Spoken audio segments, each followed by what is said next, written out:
ये मेरे परमपिता परमात्मा परम सुकुल स्वामी बाबा श्रीनाथ महाराज वो अनंत आप सब लोग सादर सकता है। किसी भाई ने प्रश्न किया है कि महाराज जी, गीता का जो उपदेश है, गीता और आपका जो सत्संग है उसमें क्या फर्क है? यहाँ क्या है देखिए कि गीता में बताया गया है क्षर अक्षर नियक्षर। तो क्षर नाम है काया का, क्षर नाम है माया का, है ना। तो काया क्या है? काया ओहम, इसको ओहम कहते हैं, ओम भी कहते हैं, इसको ओम भी कह सकते हैं, ओम भी कह सकते हैं। ये काया है, ठीक है। अभी इस काया में क्या क्या आ गया देखिए, ये 5 तत्वों से बनी हुई है। उनकी 5 प्रकृति, मतलब 25 प्रकृति,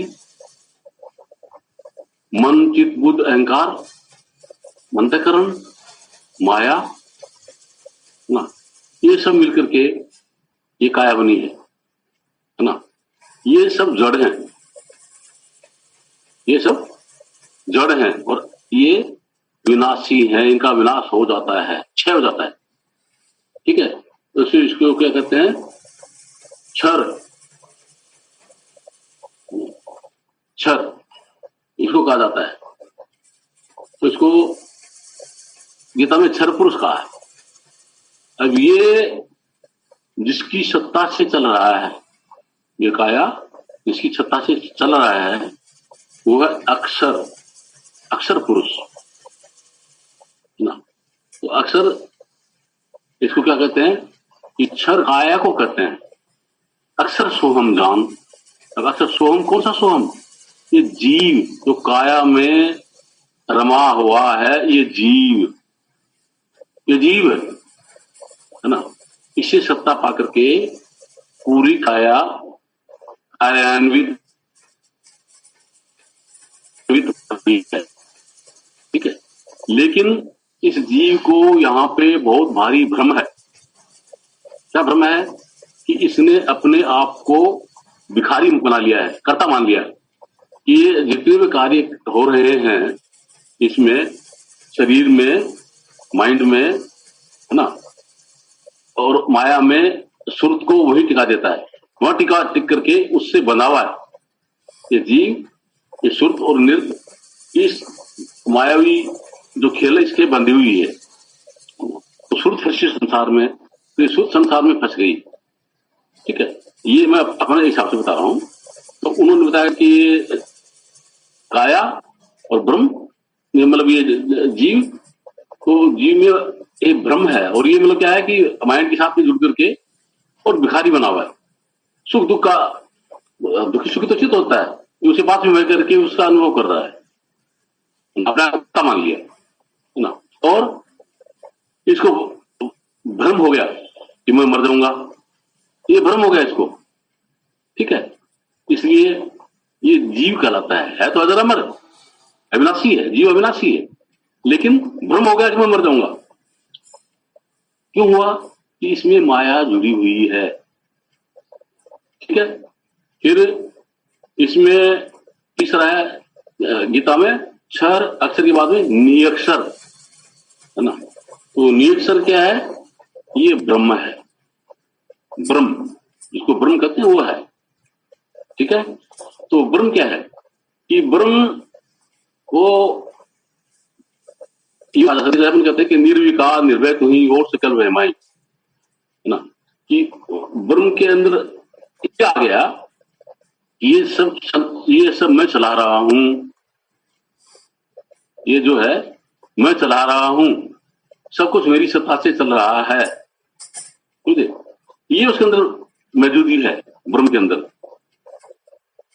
समझे, कि मैं इसको चला रहा हूं। इसको वजह समझ लो क्या है ये, इसके अंदर जुड़ा हुआ, जबकि ब्रह्म क्या है? इसको भ्रम हो गया कि मैं चला रहा हूं, इसी सत्ता से चल रहा है, लेकिन कहा कि मैं चला रहा हूं, ये भ्रम है इसको, ठीक है। तो किसी भ्रमवश फिर क्या है कि इसमें इसके ऊपर जब जाएंगे, है ना, तो ऊपर के जाएंगे फिर क्या गुरु महाराज क्या कहते हैं कि अपनी जो पढ़ाई है सत्संग क्या कहता है कि क्षर अक्षर निरक्षर पारा, कि क्षर अक्षर और निरक्षर के पार क्या है, देखो संतो पाठ द्वारा, उसके आगे आप अपने आप को पढ़ के देखिए। मतलब आप अपना अनुभव न क्षर में होगा, न अक्षर में होगा, न निरक्षर में होगा, इसके पार जाओ, इससे आगे जाओ। कहां जाओ? और ब्रह्म में, मतलब शरीर माइंड माया, है ना, इससे पार जाना है। और ये नीचे वाला क्या क्या कहता है, देखिए कि क्षर काया को कहते हैं अक्षर स्वाम जान, निरक्षर श्वासा रहित टाइम में मान। निरक्षर श्वास रहित तो है, श्वास के ऊपर है, लेकिन उसके अंदर मन ठहराते हैं।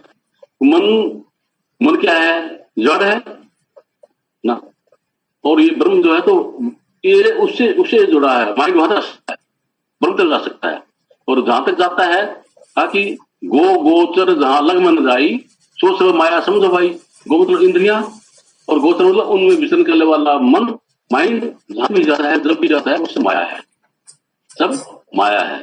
चलो क्या है कि अगर अपन क्षर की उपासना करते हैं, जीव की उपासना करते हैं, ब्रह्म की उपासना करते हैं, है ना, जैसा वेदों में लिखा है, वेद में, पुराण में, कुरान में, बाइबल में, गीता में जो लिखा हुआ है, समझे, ये माया की पहुंच तक है, माया की पहुंच तक का खेल है। लेकिन जो हकीकत है दैट इज बियॉन्ड माइंड, वो प्रेम, प्रेम। वो प्रेम क्या है? शरीर से परे, काया, ओके, मतलब काया से परे, जीव से परे, माइंड से परे, ठीक है, काया माइंड माया, इनसे परे जब हो जाता है ना, तो वो परे हो जाता है, उसको बोलते हैं प्रेम। इसे परे होने के बाद बोल क्या है कि आत्मा का अनुभव होता है। लेकिन भैया जिसको आत्मा का अनुभव होता है वो माइंड नहीं है कि वो माइंड उसका अनुभव करता है, तो उसको कोई भी बता नहीं सकता कि वो अनुभव कैसा है ना। वो अनुभव कैसा है उसको कोई बता नहीं सकता, किसी की ताकत नहीं कि उसको बता दे, है ना, पढ़ दे, लिख दिया, बोल दे। तो उस आत्मा के विषय में न तो गीता बता सकती, न वेद बता सकते, न कुरान बता सकते, न कुरान बता सकता, न बाइबल बता सकते, और न मैं बता सकता, बता नहीं सकता, है ना। कि कहा कि जिसने देखा उस घर को, दृष्टा के पास जबान नहीं। जिसने उस घर को देखा है, मतलब जिसने आत्मा के अंदर में मौजूद हुआ है, जो अपने आत्मा में मौजूद है, उसका अनुभव हुआ है, ठीक है। दोनों का ऐसा देखिए, कबीर साहब भी खुद कहते हैं कि 33 अरब ज्ञान मैंने वाखा, है ना, और सार ज्ञान मतलब अनुभव ज्ञान वो न्यारा रखा कि मैंने शब्दों में, वाणियों में, दोहों में 33 अरब ज्ञान दे दिया है, ठीक है। लेकिन वो क्या है, वो सार नहीं है, वो माइंड की सीमा में है ना। तो माइंड की सीमा में जो है वो माया है, वो असलियत नहीं है। असलियत जो है वो निज का जो अनुभव है वो इससे परे है, निज का अनुभव जो है इनसे परे है, ठीक है। तो उसके लिए उसका सदगुरु भेज देते हैं, उसके लिए ही सदगुरु भेज देते हैं। क्या देते हैं? भाई तुम कहीं बाहर मत भटक, तुमको कोई जंत्र मंत्र तंत्र नहीं पढ़ना है, ठीक है। तो इनसे परे वो परमपिता परमात्मा का सत्ता ना, वो विदेह है, उदय ही नहीं है ना, वो विदेह है। वो क्या कैसा है उसको मतलब इस माइंड से कोई नहीं जानता। वो सतनाम जो है, उस सतनाम को इस माइंड से कोई भी नहीं जानता है, कोई भी जान नहीं सकता है, समझे। उसने क्या कहा है गुरु महाराज कबीर साहब ने कहा ना कि मोह को कहाँ ढूंढे रे बंदे, मैं तो तेरे पास में, कि हे बंदे तू मेरे को कहाँ ढूंढ रहा है ना। न मैं तीर्थ में हूं, न व्रत में हूं, न पुस्तकों में हूं, समझे, न पानी काव्य कलाश इनमें कहीं भी नहीं हूं, न मैं त्रिकुट में हूं, न मैं भूर्भुव भवन को में हूं, इनमें किसी में नहीं हूं, है ना। ये तो लोगों ने माइंड के जरिए ऐसा आपको बता दिया, ठीक है। तो कहते भाई अब ये लोग भारी चीजों में घुसने की बजाय उसके ऊपर जाए, इसलिए कहा कि सतलोक है, अलग लोक है, अगम लोक है, ये भी लोग क्या है कि माइंड से बताया गया ऐसा नहीं है। आत्मा आत्मा है, समझे। उस आत्म माही राम, राम माही आत्मा, आत्मा के अंदर ही परमपिता परमात्मा मौजूद है और परमपिता परमात्मा में ही आत्मा है, समझे। इसे कहते हैं जैसे वृक्ष है तो वृक्ष के बीज में सब कुछ है, वृक्ष के बीज के अंदर उसका अंकुर भी है और वृक्ष के बीज के अंदर मतलब क्या पौधा भी है, वृक्ष के बीज के अंदर उसका पूरा पेड़ तना पूरा है, डालियां भी है, पत्ते भी है, फल भी है, फूल भी है, सब कुछ उसके अंदर, उसमें छाया भी है, ठीक है, वृक्ष के बीज के अंदर। तो उसी हिसाब से क्या है कि वो परमपिता परमात्मा है ना, वो अपने अंदर विराजमान, मतलब आत्मा के अंदर विराजमान है। तो बिना अपने आप को जाने, मतलब जब तक आत्मा अपने आप की पहचान नहीं कर पाती तब तक ये चीज संभव नहीं है।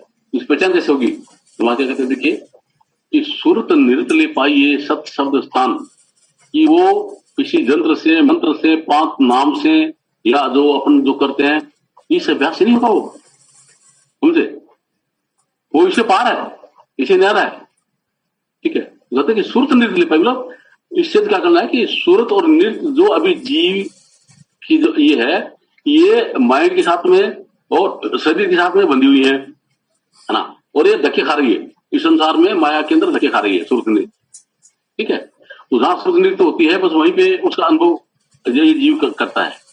तो सूरत नृत्य जो है कि ये संसार में फंसी हुई है, इसलिए अपने आप से अपन दूर है, मतलब आत्मा के में अपनी सूरत नृत्य की मौजूदगी नहीं है, इसलिए उसको खुद का अनुभव नहीं हो रहा है, ठीक है। तो शत्रु ये तो आपको जो भेद देते हैं, सूरत नृत्य को इस माइंड से माया से अलग करने का तरीका है, ठीक है। जब इससे सूरत नृत्य अलग हो जाएंगी और ये सूरत नृत्य जब आत्मा में मौजूद होंगी, जब सूरत नृत्य अपने आप में लगेंगी, आत्मा में लगेंगी, है ना, तब आत्मा को खुद का अनुभव होगा, है ना। तो वही शब्द है, समझे, वो शब्द क्या है, वो है शब्द विधेय ना।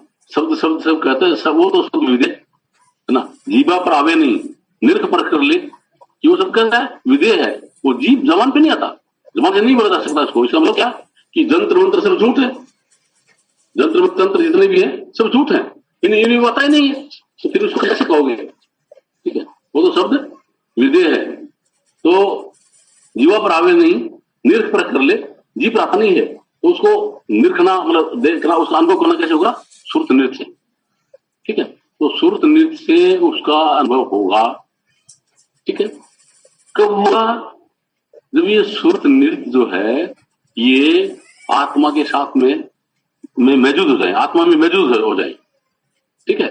तो सुरत के जरिए आत्मा को सुनाई देता है और नृत्य के जरिए दिखाई देता है, समझे। तो उसके अंदर जो अंतर ज्योत निरंतर वाणी है, अंतर ज्योत, तो उसके अंदर ज्योत मतलब चेतन है, वो ज्योति कैसी, सूर्यों जैसी नहीं, अरबों खरबों सूर्यों के प्रकाश नहीं, ऐसा प्रकाश नहीं, ये तो मतलब माइंड कह रहा है, या वो माइंड की प्रेम की चीज है, इसको कैसे बताया जा सकता है, ठीक है।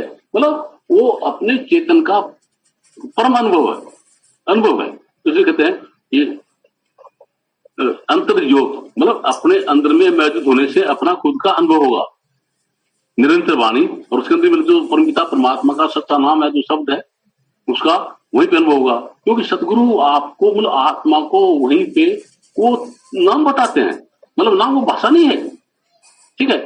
सतगुरु जैसे ही उसी तरफ इशारा करते हैं तो सुरत अपने आप उस मालिक के अंदर मौजूद हो जाती है, परमात्मा में मौजूद हो जाती है, आप लोगों को बार बार बताया गया है, ठीक है। तो ये सत्संग कहता है, और गीता जो थी वो तो इनके लिए कहते हैं क्षर अक्षर नियक्षर, गुरु महाराज कहते हैं क्षर अक्षर नियक्षर पारा, देखो संतो पाठ द्वारा। तो इसलिए गुरु महाराज क्या कहते हैं कि क्षर अक्षर और नियक्षर मतलब काया जीव और ब्रह्म, इनके पार आप में पार ब्रह्म है, ठीक है। तो उसकी पढ़ाई करनी है, उसको बोलते हैं कि पोथी पढ़ जग मोया पंडित भयान कोई, ढाई अक्षर प्रेम का पढ़े से पंडित कोई, ये दुनिया पोथी पढ़ करके और चली गई, लेकिन किसी को अपना अनुभव नहीं हुआ ढाई अक्षर प्रेम का। वो उसको पढ़ने के लिए क्या है कि ढाई अक्षर है प्रेम, प्रेम क्या कहा है कि वो ढाई अक्षर कौन से प्रेम के, आत्मा, क्या वो अक्षर आत्मा, आ पूरा त आधा माँ, ये आत्मा। तो जो अपनी आत्मा को पढ़ता है, मतलब जो अपनी आत्मा का अनुभव करता है, समझे समझे, तो आत्मा के अनुभव से ही परमपिता परमात्मा का अनुभव होता है, समझे। जब तक नहीं चिन्ह आत्म, तब तक ना देखे परमात्मा। जब तक आत्मा को नहीं चिंता, उस तक परमात्मा का अनुभव कैसे होगा, ठीक है। तो इसलिए आप चाहे ये छह चक्रों में फंसे रहो, इनमें अलग चीजें हैं, ठीक है। चाहे प्राणायाम में फंसे रहो, तो देख ये सुर जो है प्राणों के साथ में बंधी हुई है, तो अपन को सुर से प्राणों से सुर को हटाना है। जबकि ये बाकी जितने भी माधव कहते भाई सुर तो इसके प्राणों में लगाओ, प्राणों से श्वासों से ऐसा करो, ये करो वो करो, अपन ऐसा कभी नहीं करते। तो अपने सत्संग प्रेमियों को ये हमेशा बताया जाता है भाई श्वास को छेड़ना ही नहीं है, इसके ऊपर ध्यान नहीं देने की जरूरत है। आपको तो जो सुर नृत्य है ये अंदर में ले जाना है, अपने आप को शरीर माइंड माया से परे करके सुर नृत्य, सदगुरु आपके सुर नृत्य को आत्मा में जैसे जोड़ेंगे तो अपने आप आपको अनुभव होगा, ठीक है। तो जो आपको अभ्यास होता है उसके प्रेम से सच्चाई के साथ में अभ्यास करना है, और अभ्यास के आगे जो सच्चाई है, मैं आप लोगों को बार बार कहता हूँ भाई नाम दान जो है, नाम जो है, नाम अभी आपको मिला नहीं है, नाम मिलेगा आगे आपको, मतलब आत्मा को मिलेगा वो, है ना। वो आत्मा को मिलेगा क्या, वो आत्मा के अंदर ही है, वो कहीं बाहर से नहीं आएगा, वो सब के अंदर मौजूद है, ठीक है। लेकिन उसका अभी अनुभव नहीं है, ठीक है। वो भाषा से नहीं दिया जाएगा कि कोई भाषा से उसको बता देगा, जबान से नहीं दिया जा सकता उसको, कहीं दिखा नहीं जा सकता उसको, पढ़ा नहीं जा सकता उसको, ठीक है। वो तो सुरत नृत्य जो है, जैसे ही सुरत नृत्य आत्मा में जुड़ेंगी तो जुड़ते ही वो नाम मौजूद है। वो नाम उसको शब्द कह रहा है, वो तो नाम विधेय है, वो कोई देह नहीं है, कोई अक्षर नहीं है, वो क्षर अक्षर निअक्षर पारा, है ना। कि क्षर अक्षर निअक्षर पारा, देखो संतो पाठ ब्राह्मण अपने आप की पढ़ाई करने में जब अपने आप में मौजूद होंगे तब वो नाम अंदर में है, वो प्रकट हो जाएगा ऑटोमेटिक, वो सबके अंदर विराजमान है। हिंदू में भी, मुसलमान में भी, सिख में भी, ईसाई में भी, ब्राह्मण में भी, क्षत्रिय में भी, वैश्य में भी, शूद्र में भी, पढ़े लिखे में भी, अनपढ़ में भी, है ना, गरीब अमीर, वहां कोई भेदभाव नहीं है। सबके अंदर उस परम पिता परमात्मा ने अपनी परम कृपा बरसा रखी है। लेकिन उस परम कृपा का को कौन समझ पाएगा, जिसने अपने आप को जान लिया, है ना। तो अपने आप को जान लिया, वो जानने वाला क्या कहेगा, ये कहता है कि मैंने अपने आप को जान लिया, है ना, वो उसने अपने आप को नहीं जाना है ना। जानने वाला कभी ये नहीं कह सकता मैंने अपने आप को जान लिया, क्योंकि ये कहता है कि मैंने अपने आप को जान लिया। क्या बात करो बंद कर, अपने आप को जान लिया, वो कौन है, ये माइंड कर रहा है, समझे। ये माइंड क्या जानेगा उसको, आत्मा कैसे जान सकता है, समझे। और माइंड कहता है जिसने देखा उस घर को, दृष्टा के पास जुबान नहीं, जिसने उस अपने आप को देख लिया, अपना अनुभव कर लिया, तो अनुभव करने वाली आत्मा है, उसके पास जबान नहीं है, समझे।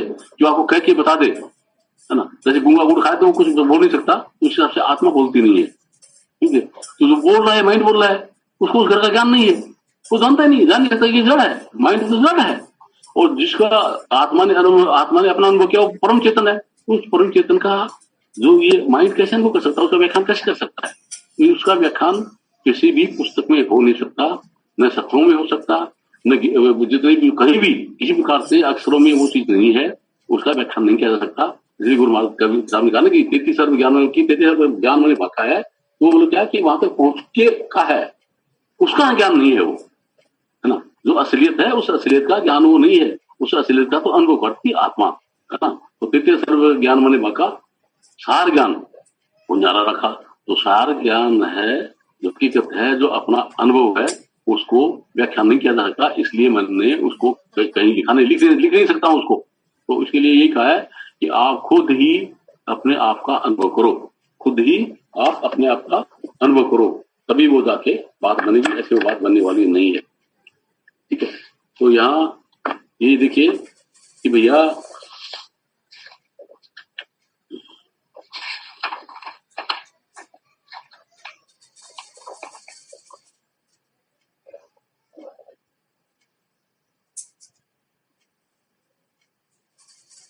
कहते जब कृपालु कृपा कर, कभी कृपालु कृपा कर, क्या कहते हैं, कृपालु क्या कृपा करते हैं, सदगुरु क्या कृपा करते हैं, मतलब जब तक आप मतलब चेतन आत्मा, आप वो कृपालु कृपा कर निज स्वरूप दर्शाते हैं। जब निज स्वरूप को परखाते हैं, निज स्वरूप का अनुभव करवाते हैं ना, तो आपको ही अनुभव करना है।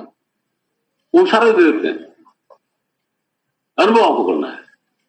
जब आप उसका अनुभव कर ले तो क्या क्या कहा है, तो जब तप योग नेम बुद्ध पूजा है ना, सब जंजाल अपने आप छूट जाता है। छूट जाता है कि मुझे किसकी पूजा करनी है, क्या पूजा करनी, क्या नहीं।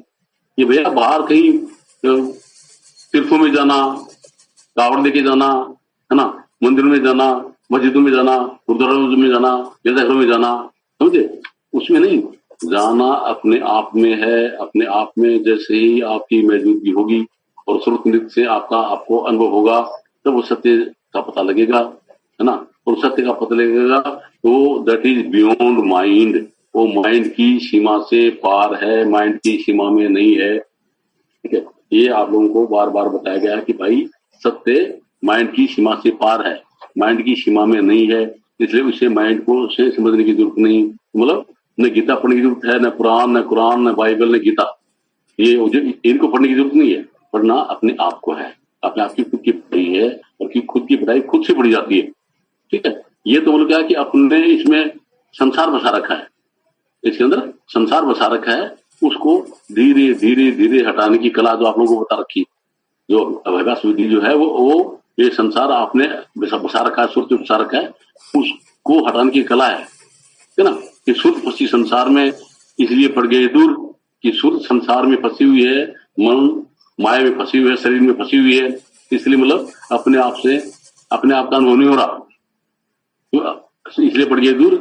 बांध सुरत, पलट सुरत, स्थिर करो, ईश्वर जो संसार से हटा करके अपनी तरफ पलटो इसको, है ना, और रोक दो अपने आप में, ठहरा दो इसको, है ना। हाजिर सदा हजूर, तो आप हमेशा थे, हमेशा है, हमेशा रहेंगे। परमात्मा आप में हमेशा है, हमेशा हमेशा रहेगा, समझे, उसका अनुभव होगा।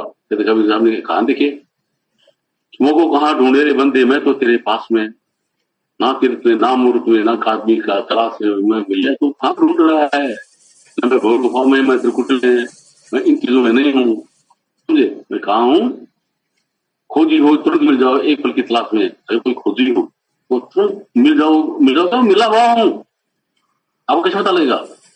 मैं तो हूँ आत्म के प्रकाश में, जैसे ही तुमको अपना अनुभव होगा, आत्म प्रकाश मतलब जैसे ही आप अपने आप को जान पाओगे तो आप मुझे अपने आप ही जान लोगे कि मैं क्या हूँ, समझे। ऐसे वो समझ में आने वाला नहीं है, तो बहुत सच्चाई से, सच्चाई तरीके से, सहज सहज में और उस सत्य में मौजूद होने का प्रयास करो, अपने आप में मौजूद होने का प्रयास करो। जब वो अपने आप में प्रवेश होगा, अपनी तरफ जब जाएंगे, तो सुरत अंदर में उस शब्द में टिकेगी, तो इस शरीर का आपको बिल्कुल भी भान नहीं रहेगा, इस शरीर का आपको होश नहीं रहेगा। जैसे मतलब रात को सोते वक्त सपने में आपको शरीर का बिल्कुल भी भान नहीं है कि शरीर मेरा कहाँ है, मेरा शरीर कहाँ है, इसका पता नहीं होता। उस हिसाब से जब भजन करोगे तो भजन में जैसे ही आप शब्द टिकेगी अंदर में, है ना, सुख जैसे आत्मा में जुड़ेंगी, शब्द खुल जाएगा, तो खुलते ही मतलब क्या कि आपको कतई शरीर का पता नहीं होगा। ठीक है, तो ये माइंड जो है, माइंड बिल्कुल सीज हो जाएगा, बिल्कुल। ठीक है, आपको कुछ भी पता नहीं होगा, सिर्फ आपको अपना पता होगा। ठीक है, कि आत्म में परमात्मा दर्शिकर अपन अपने आप में देखेंगे तो परमात्मा नजर आता है। जब सुरत अपने आप की तरफ होगी, अपने आप में होगी, तो परमात्मा नजर आता है। और जब ये सुरत अपने आप में नहीं होकर के ये इसकी दिशा पलट जाती है, तो ब्रह्म, जीव, माया, ये सब नजर आते हैं, इधर नजर आता है, समझे। तो इस सुरत को पलटा करके जो शब्द में जोड़ दिया जाता है, शब्द में आकर्षण है, शीश है, वो पकड़ लेगा उसको, समझे, और आत्मा के अंदर मौजूद कर देगा, और मौजूद होने से मिल गया, हमेशा के लिए खटपट खत्म हो जाएगी। ये ऐसा है। ठीक है, तो इसके लिए अगर आप किसी भाई बहन को कोई चीज समझ नहीं आए हो तो आप खूब प्रेम से पूछ सकते हैं। रही बात ये कि कल विनोद ने मेरे पास किसी भाई का रिक्वेस्ट भेजा था, महाराज जी जब तक नामदान नहीं मिला तो क्या करें। उसमें तो क्या है कि भैया आप अपने आचार विचार को सुधारो, अपने व्यवहार को सुधारो, है ना। आपके अंदर किसी गंदगी नहीं रहेगी, है ना। क्योंकि सच्चा एक साफ बर्तन के अंदर ये चीज रखी जाती है, ये गंदगी में चीज नहीं रखी जाती है। ठीक है, देखिए इसके लिए उदाहरण देकर बताऊं आपको कि वीर सिंह एक राजा थे और सतगुरु कबीर साहब उनके पास में आए। नहीं, कबीर साहब के पास तो वीर सिंह राजा आया, आकर के बोलता है महाराज मुझे आप नाम दे दो, परमात्मा का नाम दे दो, है ना, नामदान दे दो मुझे। तो कबीर साहब बोलते भैया ऐसा है, अभी नहीं, फिर देंगे। नहीं, बोले महाराज मेरे पास टाइम नहीं है, वो तो अभी सी। तो भाई अभी नहीं, टाइम बताएंगे फिर देंगे। फिर वो व्यक्ति चला जाता है, वो राजा वहां से चला जाता है। उसके बाद में वक्त निकाल करके सतगुरु कबीर साहब ने मैसेज भेजा उसके पास, इस वक्त आपके दरबार में आ रहा हूं और आपकी यहाँ मैं प्रसाद लूंगा, खाना खाऊंगा आपके यहाँ। ठीक है, तो राजा के पास क्या कमी थी, उसने अनेक प्रकार के भोजन तैयार करवा लिए, व्यंजन तैयार करवा लिए। कबीर साहब वहां के पहुंचे ना, वहां पहुंचे तो क्या हुआ, एक थाली लेके गए, उसमें गोबर डाल दिया थाली में, उसमें जितनी गंदी चीजें होती हैं, है ना, सुनक है और कचरा डाल के थाली लेकर के गए। आगे बोल की राजन मैंने आपको बोला था मुझे आते ही खाना खिलाना है, मुझे भूख लगी है, खाना खिलाओ। थाली किया, बोले अरे महाराज ये नहीं है, ये तो गंदी है। बोले नहीं भाई मुझे भूख लगी है, अब मुझे अभी का भी खाना चाहिए। बोले ये नहीं, बोले क्यों नहीं, थाली गंदी है, इसमें गंदगी है ना। तो कब बोलो मैं आपको तो धीरे परे द्वार से जरा आप थाल दे दूं, उसमें खा लो। नहीं इसी में खाना। बोले भैया ऐसा है, जब तक आपके दिल में आपके चित्त के अंदर संसार बसा हुआ है, गंदगी बसी हुई है, उस वक्त मतलब क्या है कि नाम आपके अंदर में पक नहीं पाएगा, पच नहीं पाएगा। इसलिए पहले अंदर का गोबर निकालना पड़ता है।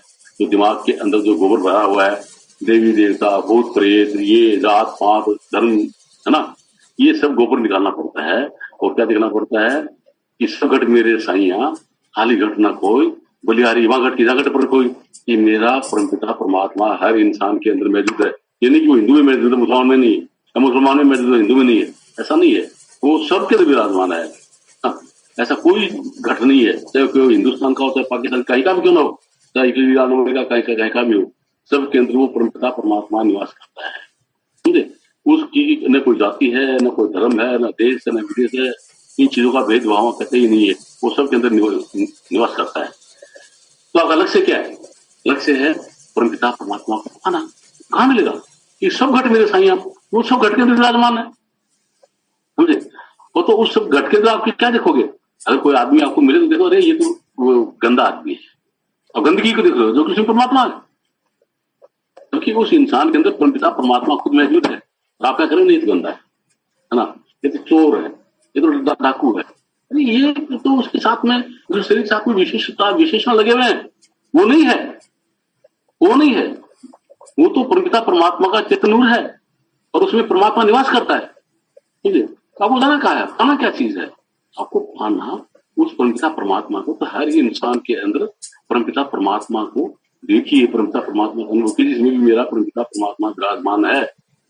समझे, बाकी वो जो भी है, रंग रूप शरीर, काला गोरा, पढ़ा लिखा अनपढ़, है ना, ये जात पात धर्म वगैरह, ये तो बाहर के हौसले हैं, विशेषण है, लोगों ने लगा लिए इन साथ में। ठीक है ना, विद्युता देखी जाती, ना देखा जाता। और वहां पर जब जाना पड़ता है, जब वो जैसे मैंने कहा कि एक डॉक्टर के पास में कोई भी जाए, वो क्या करके वहां पर पेशेंट बन के जाना पड़ता है कि मैं बीमार हूं, मेरी बीमारी दूर करने के लिए डॉक्टर को अपने आप को सरेंडर करता है, तो डॉक्टर उसकी बीमारी दूर करता है। राष्ट्रपति भी डॉक्टर के पास जाएगा तो वो क्या करेगा, राष्ट्रपति बनकर के अगर डॉक्टर के पास में गया तो अपना इलाज नहीं करा सकेगा। वो डॉक्टर कहेगा उसको वैसा करना पड़ेगा कि आपका ऑपरेशन होगा, ऑपरेशन करवाना पड़ेगा, इंजेक्शन लगवाना पड़ेगा, तो डॉक्टर के कहने के अनुसार वो करना पड़ेगा। जब तक अपना अहम नहीं तोड़ेगा तो उसका इलाज नहीं हो सकता। समझे, तो उस तरीके से मतलब क्या है कि जब तक अपने तो संसार की गंदगी भरी पड़ी है, तो वो गंदगी जब तक दूर नहीं होगी उस वक्त मतलब आपके अंदर में वो सत्य प्रकट नहीं हो सकेगा। अभी उस भाई ये कहते कि महाराज जी इतने दिन नामदान लिए हुए हो गए, उस वाले क्या होगा, कैसे क्या होगा, कैसे होगा बताओ। आप अपने आप को देखिए, क्या आप अपने दिल और दिमाग की गंदगी निकल गई? आपके दिल और दिमाग की गंदगी निकल गई क्या? आपके दिल और दिमाग के अंदर पिता परमात्मा का प्रेम भर गया क्या? संसार का प्रेम है या संसार का प्रेम है, संसार की गंदगी है ना? संसार की गंदगी और संसार के प्रेम को छोड़ करके जब आपको आप अपने आप से प्रेम करोगे, है ना, परमात्मा से प्रेम करोगे तो बात बनेगी। और उसके लिए क्या कहा देखिए कि भाई आप बिन देखे पिंदर सरस के नाम लिए क्या हो, दरगे कहे धनवंता हो तंदे को। इसके लिए आप लोगों ने बताया था कि भाई उस पवित्र परमात्मा से प्रेम कैसे किया जाता है, कैसे होता है? क्या आपने अभी जानते नहीं, उसके विषय में देखा नहीं है, तो कैसे उसके प्रति प्रेम करोगे ना? वो हम कहते हैं कि पहले आपकी ये चाह हो, लगन हो, मुझे पिता परमात्मा का अनुभव करना है, तो क्या कैसे होगा? ये होगा देखिए, आजकल सिस्टम दूसरा है। पहले सिस्टम क्या था कि कोई लड़के लड़की का जब रिश्ता होता था, सगाई होती थी, क्या करता था कोई भी गांव का आदमी या कोई भी जाकर के, कोई बिचौला जो बोलते बिचौला, वो जाकर के लड़की को देख के आ जाता था और आकर के, या लड़के को देख के आ जाता था, वो आकर के लड़की वालों के यहाँ कहता था कि भाई मैंने लड़का आपकी लड़की के लिए लड़का देख लिया है ना, ऐसा है वैसा है ये है। तो उसको मतलब क्या है कि आपकी लड़की का रिश्ता उसके साथ में करना है। तो लड़की ने लड़के को नहीं देखा है, लेकिन उस लड़की के दिमाग में उसी वक्त उसके प्रति प्रेम पैदा होता है कि मेरे लिए कोई लड़का है ना, मुझे उसको देखना चाहिए। उधर लड़के को जो है, लड़के ने भी लड़की को नहीं देखा है, देखा नहीं है, आपने 10% नहीं हुआ है, लेकिन उसके दिल में भी हो जाता है कि मेरे साथ में जिसका रिश्ता हुआ है वो लड़की कैसी है, मुझे उसको देखना चाहिए। ये उनका पहले ही समझ जुड़ जाता है, समझ जुड़ जाता है। फिर वो क्या करता है, प्रयास करता है भाई उसको कहाँ वो लड़की मिलेगी, कहाँ लड़का मिलेगा, कैसे मिलेंगे, समझे? तो ऐसा वो एनवायरमेंट देखा जाए कैसे मिला जा सकता है, क्या हो सकता है, ठीक है। तो बता दिया उस बिचौले वाले ने, भाई ऐसा है कि पुराने मेले के अंदर और वो लड़का भी आएगा, वो लड़की भी आएगी, तो फिर मतलब वहां पे आपका मुलाकात हो सकता, देखा जा सकता है। तो उस मेले में मतलब क्या है कि लड़की भी दर्ज की जाती है, लड़का भी दर्ज किया जाता है, ठीक है, जाता है। तो फिर मतलब क्या कि मेले में जो चल रहे हैं और वो लड़की अपनी सहेली के साथ में चल रही है और लड़का भी जा रहा है, और लड़की खुदा न खास्ता उस लड़की के गोली लग गई, बोले कौन है तू, क्या कर रहा है, समझे? कि कोई लड़की उसके साथ में है, वो उस लड़की को बताती है अरे तू क्या बोल रही है, किसी लड़के के साथ में तेरा संबंध होना है, वो एकदम चुप हो जाती है, समझे? तो देखा नहीं था, बात अलग थी, तो देख लिया, एकदम विचार बदल जाते हैं। अभी मतलब क्या है कि परमात्मा को आपने देखा नहीं है, लेकिन परमपिता परमात्मा के प्रति आप प्रेम तो लगाओ, लगन तो लगाओ, है ना? जैसे लड़की की लगन लड़के को देखने के लिए होती है और लड़के की लगन लड़की को देखने के लिए होती है। जो ऐसी लगन होती है तो फिर उनका मिलाप हो जाता है, ठीक है। तो परमपिता परमात्मा तो अपनी जगह भी बैठा है ना, वो चलाए मान नहीं, वो परमपिता परमात्मा आप में मौजूद है, लेकिन आप जान नहीं पा रहे हैं, क्यों नहीं जान पा रहे? मैंने आपको बताया देखिए कि पति और पत्नी एक ही सिया पे है, एक ही चारपाई पे सो रहे हैं, लेकिन पत्नी की पीठ पति की तरफ है, पीठ करके सो रही है, तो कभी मिलाप नहीं होगा, कभी भी मिलाप नहीं होगा जब तक कि वो सम्मुख नहीं हो, आमने सामने नहीं हो, समझे? तो अभी लोग क्या है कि आत्मा का जो दिशा है, मतलब सुर और नृत्य जो है, ये आत्मा में नहीं होकर के माया की तरफ है ना, माइंड की तरफ है, शरीर की तरफ है, वहां जुड़ी हुई है। इसलिए मतलब क्या होता है कि आपको उसका अनुभव नहीं हो पा रहा है, पता नहीं लग पा रहा है, समझे? इसलिए कहा होता है कि अभी कि सुर जो है संसार में फंसी हुई है ना, इसलिए वो दूर हो रहा है, जबकि है पास, पति पत्नी दोनों पास में है ना, दोनों की कमर चिपकी हुई है, फिर भी मतलब सुर दूर है, परमात्मा इसलिए वो नजर नहीं आता। जैसे ही वो पलट ले, सुर की दिशा पलट ले, कब दिशा पलटे कि अपने पति की तरफ दिशा करे, मतलब परमात्मा की तरफ दिशा करे, हाजिर सदा हजूर, वो परमपिता परमात्मा हमेशा वही था, वो पति उसी चारपाई पे था, समझे? पता नहीं था, और जब सूरत पलटी उसका पता लग जाता है और जीवन सफल हो जाता है। सच्चाई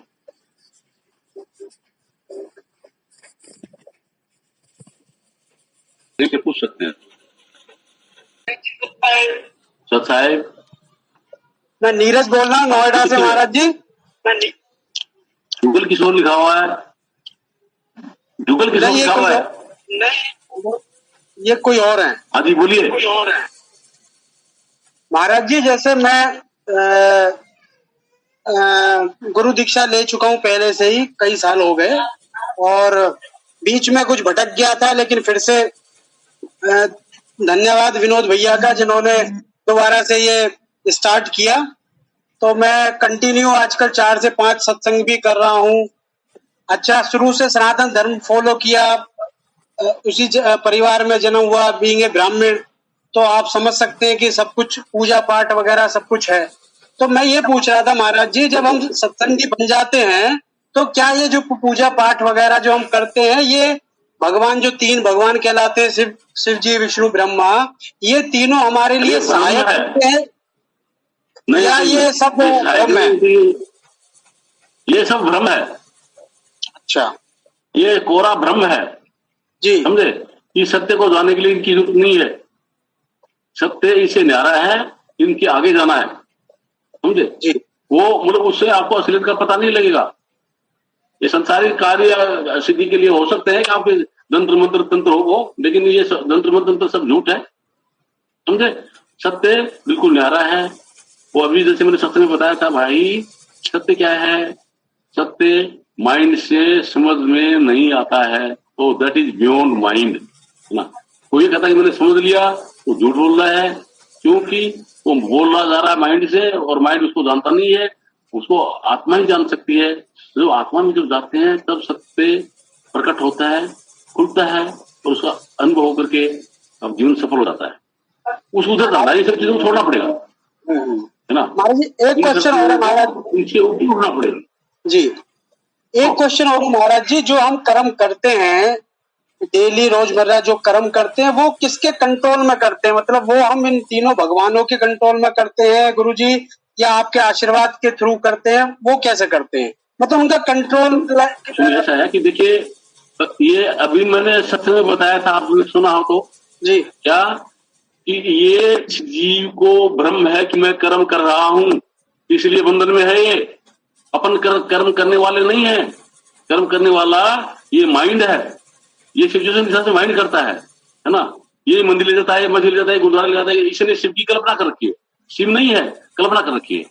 ब्रह्मा की कल्पना कर रखी है, विष्णु की कल्पना कर रखी है। ये कल्पित है और इसकी कल्पना करके वो दिखाई देता है। जैसे आप शिव को नाम लेंगे तो आपको इसने कल्पना करके शिव ऐसा है, इसके सर पे सांप लगाया, गंगा भर रही है, ऐसा ऐसा, वो तो आपको नजर आता है, दिखाई देता है आपके माइंड में, ठीक है?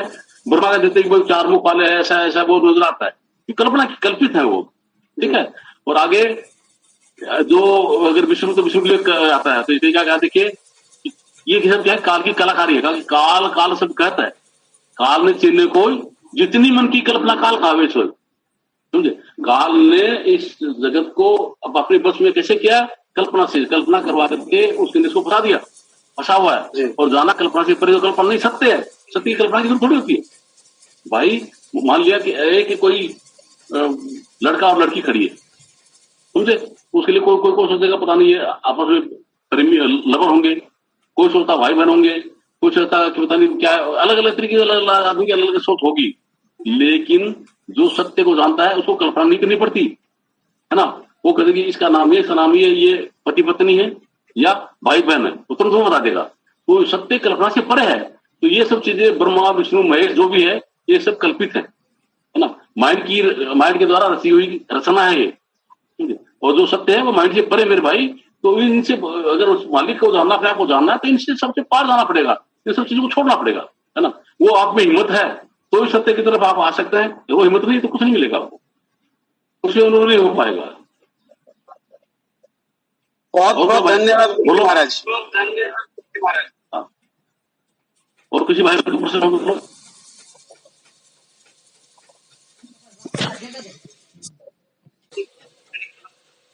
आगे बोलो।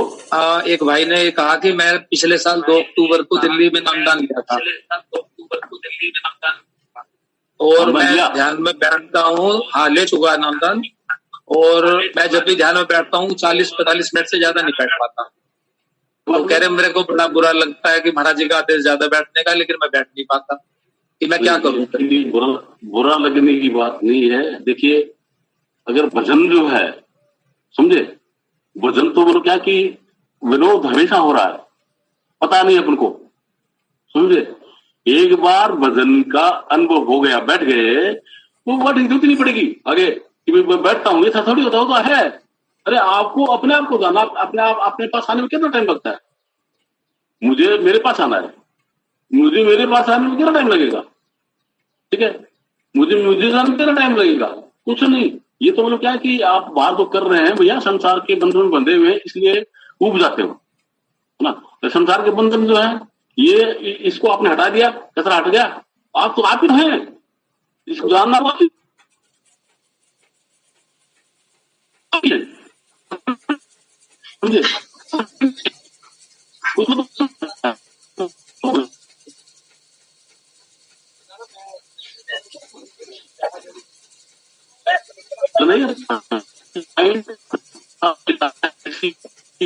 माइंड से अभी हैंग होगा शायद।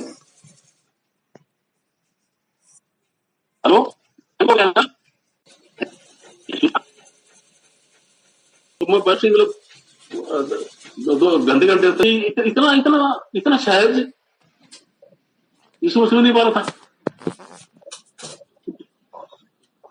ये इस तरीके का मेरे भाई, उसके लिए अपना प्रयास करो, जितना प्रयास कर सकते हो, जितना बैठ सकते हो उतना अच्छा है। जितना भी बैठ सकते हो बैठिए। आप आधे घंटे बैठ सकते हो, आधे घंटे बैठते, 40 मिनट बैठते हो, रोज बैठो, पौन घंटे घंटे बैठो। बोले क्या कि ये जितनी मन की कल्पनाएं, इन कल्पनाओं को दूर करने का की कला है अभ्यास में बैठना।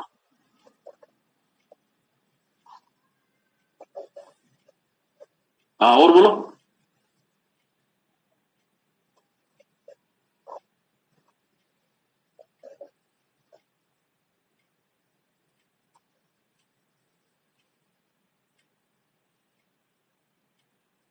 और किसी भाई का प्रश्न हो तो रखिए। कोई हमारा जी और तो कोई नहीं है आज प्रश्न।